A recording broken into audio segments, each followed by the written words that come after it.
கண்டிப்பா நீ சொல்றது பொய்யாதான் இருக்கணும். நீ ஏதோ உளர்ற.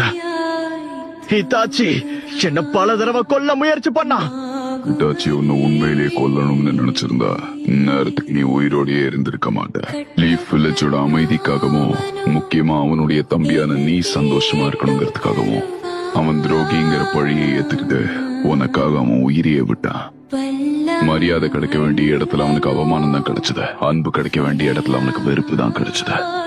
இருந்தா கூட ஹிதாச்சி சாகும் போது அவனுடைய உதட்டுல சிரிப்போட தான் இறந்து போனான்.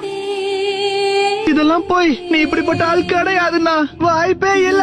என்ன மன்னிச்சிரு சாஸ்கே. நீ என்ன வெறுத்தா கூட பரவாயில்ல.